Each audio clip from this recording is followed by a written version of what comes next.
You knew something was wrong. You felt it in your gut before you could explain it with words. Something was off. The stories didn't line up. The tone didn't match the words. The apology felt like a gearbox full of sawdust. But every time you tried to explain it, you sounded fucking insane, even to yourself, and that's the part nobody talks about. You don't just leave a toxic relationship hurt. You leave it confused. You leave it second-guessing things that used to be obvious. You leave wondering if you were too sensitive, too jealous, too paranoid, too broken, too much. And let me tell you something straight from the workshop floor. That wasn't an accident. That was the system working exactly as designed. Because narcissistic manipulation is not just lying. It's not just cheating. It's not just being a selfish prick with a phone password and a personality disorder starter pack. It's a full operating system designed to attack one thing, your self-trust. Today, we're breaking down 5 specific mechanics narcissists use to manipulate you, not the fluffy textbook symptoms, not the Instagram quote bullshit, the actual mechanics, the nuts, the bolts, the hidden wiring behind the dashboard. Because once you see the mechanism, the confusion finally starts making sense. And once it makes sense, they lose a lot of power. Let's get into it. Before we touch the 5 tactics, you need to understand something most people miss, and this is huge. A normal liar is trying to change what you think about them. They want to look innocent, they want to avoid consequences, they want to keep the paint shiny while the engine is pissing oil all over the driveway. But a narcissist? A narcissist is not just trying to change what you think about them, they are trying to change what you think about yourself. That's the difference. The target is not just the facts, the target is your perception, your memory, your confidence, your ability to say, no, I know what I saw. No, I know what I heard. No, I know what happened. Because that part of you is dangerous to them. That part of you is the warning light on the dash. And they don't want to fix the fault. They want to smash the warning light and tell you the car's fine. You were not confused because you were stupid. You were confused because someone spent a long time making sure you would be. That's the ugly bit. That's the part that hits. Because once you realize the confusion was manufactured, the whole relationship starts looking different. You stop asking, why couldn't I explain it properly? And you start asking, why was I always being put in situations that were impossible to explain? Different question, different level. So here are the 5 mechanics they use to do it. Mechanic 1, DARVO, deny.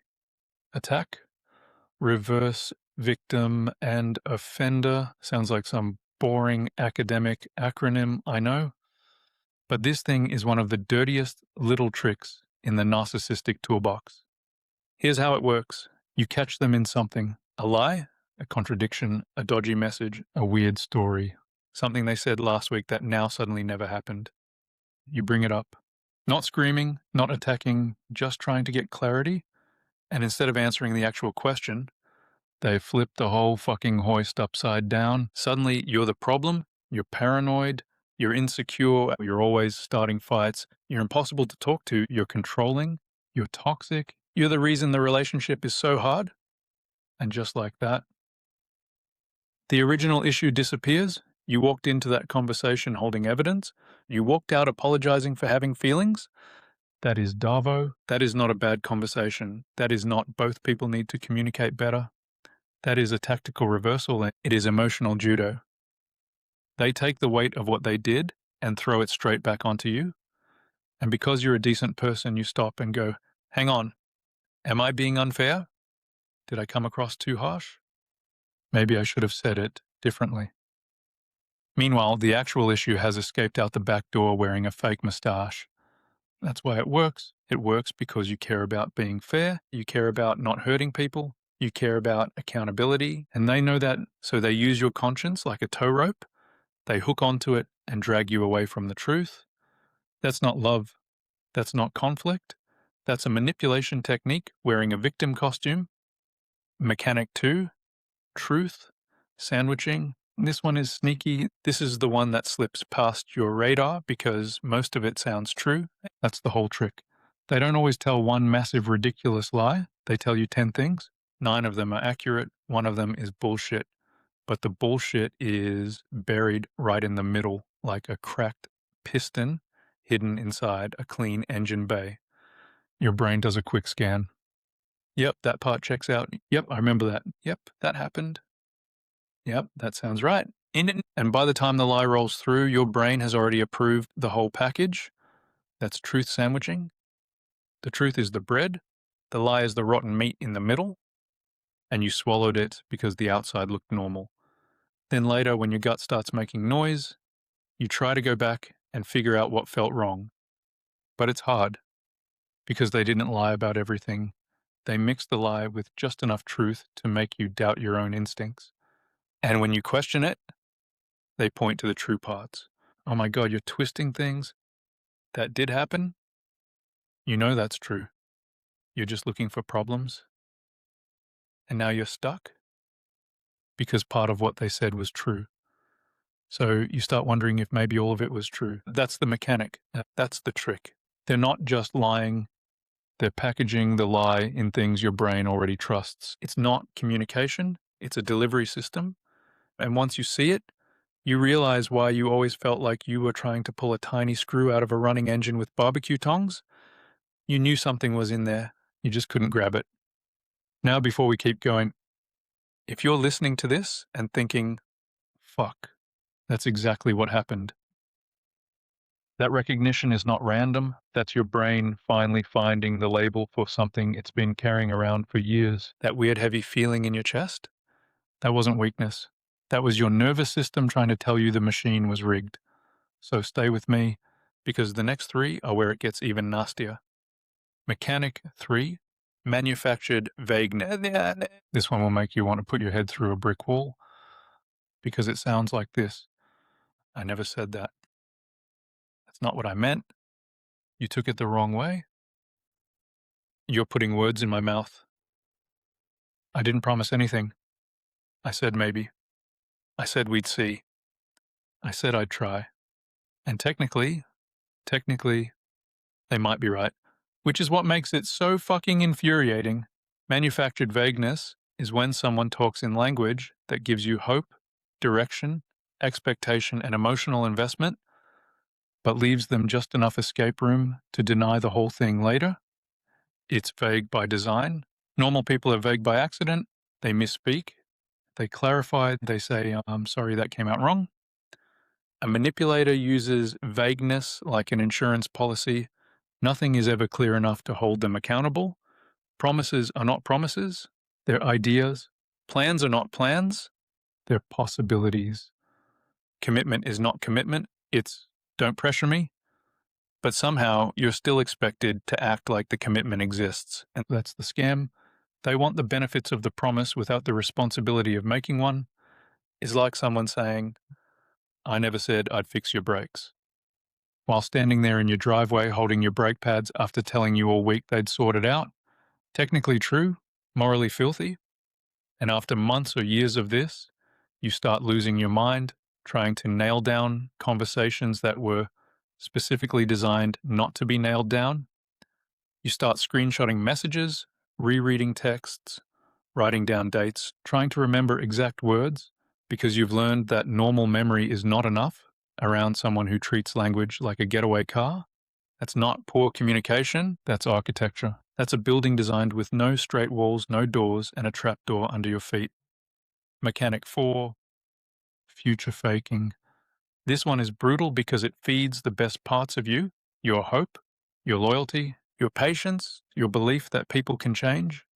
Future faking is when someone uses promises as currency, not because they intend to pay, but because they need to buy more time.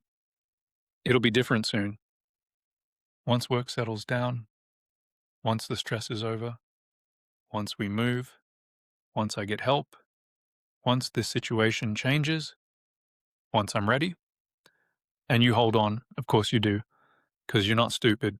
You're invested. You saw potential. You saw the version of the relationship they kept describing, and that version sounded beautiful. It sounded safe. It sounded like relief. It sounded like finally getting the car back from the mechanic and hearing it idle clean for the first time in months. But it never arrived, because it was never meant to arrive. The promised future was bait. It was the carrot hanging in front of the donkey, and guess who the donkey was? Yep. You. Standing there with trauma, loyalty, and a sore neck from being emotionally led around a paddock. Future faking usually appears when you're about to leave, when you're pulling away, when your energy is drying up, when your gut is finally louder than their excuses. That's when the big promises come out, not because they've changed, because the control is slipping. So they give you another verbal deposit on a future they never intend to build. That's not broken promises. That's a retention strategy. And the hardest truth is this: the real relationship was not the one they promised you. The real relationship was the one you were already living in.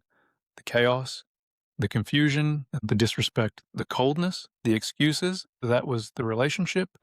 The future version was just the shiny brochure. And you were stuck waiting outside a dealership for a car that was never coming. This one is the knife in the ribs, because by the time you find out about it, it's usually already been running for months. While you were trying to fix the relationship, they were building a case against you. While you were trying to understand them, they were explaining you to other people. While you were protecting their name, they were quietly setting yours on fire. Not always loudly. That's the part people miss. The smear campaign is often subtle. A worried tone, a fake little sigh. I'm just concerned about him. He's been really unstable lately. I don't know what to do anymore. I've tried everything. He gets so angry. He's paranoid. He doesn't trust me. And the people listening don't realize they're being handed a script. They think they're hearing concern, but what they're actually hearing is preloaded character assassination. It's reputation sabotage dressed as vulnerability, and this is what makes it so devastating. You realize the person you thought was your partner was also acting as your opposition. You were building trust. They were building an alibi. You were trying to repair the engine. They were cutting wires behind the dash and telling everyone you were a dangerous driver. The smear campaign is not just about making you look bad after the breakup. It is a preemptive strike. It prepares the audience. It sets the stage.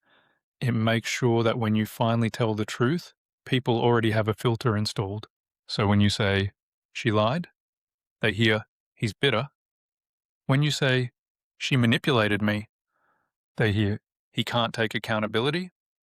When you say, she provoked me, gaslit me, and set the whole thing up, they hear, there's the unstable behavior she warned us about. That's the evil genius of it.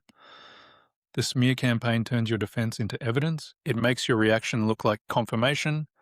And if you've lived through that, you know exactly how fucking lonely it feels. Because you're not just dealing with the loss of the relationship, you're dealing with the loss of your own credibility.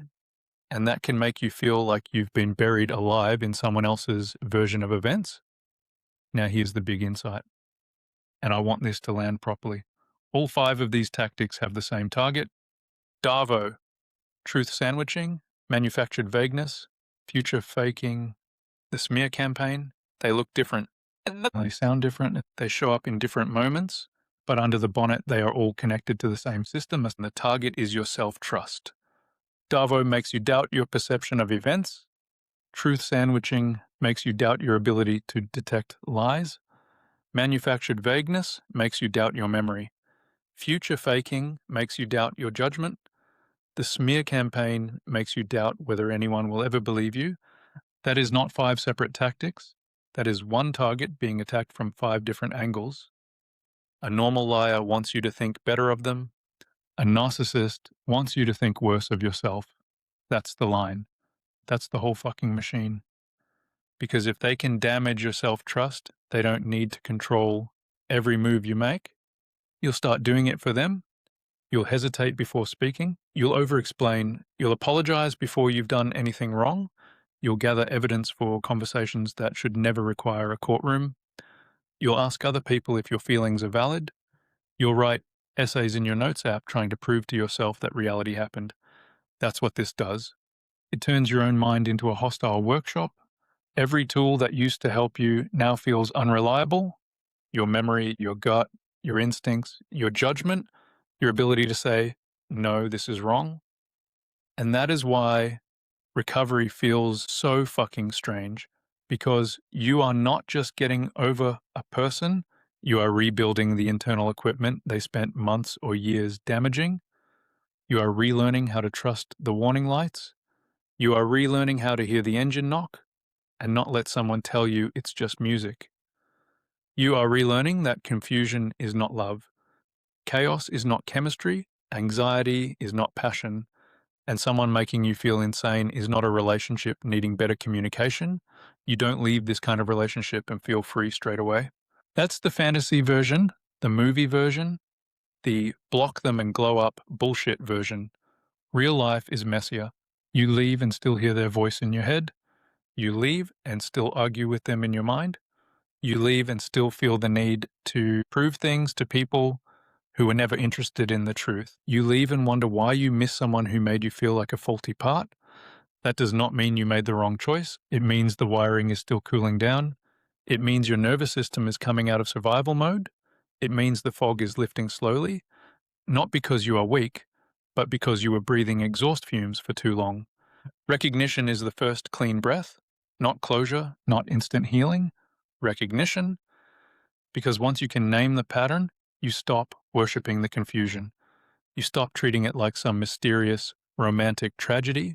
You start seeing it for what it was, a system, a pattern, a machine. And patterns are the truth wearing work boots. So they don't care about excuses. They don't care about charm. They don't care how good someone's apology sounded at midnight after they'd already done the damage. Patterns show you the real engine, not the polished bonnet, not the sales pitch, not the I'm working on myself bumper sticker, the engine. And if the same thing keeps breaking, leaking, overheating, and leaving you stranded, eventually you have to stop blaming the driver and admit the whole fucking machine was built wrong. So if this episode hits somewhere specific, if one of those 5 mechanics just described 3 years of your life, drop it in the comments. 1 word, 1 number, 1 sentence, or the whole ugly story if that's what needs to come out. DARVO, truth sandwiching, vagueness, future faking, smear campaign, which one got you? Because I can promise you this, you were not the only one. And when people start naming the mechanics out loud, the whole illusion starts falling apart.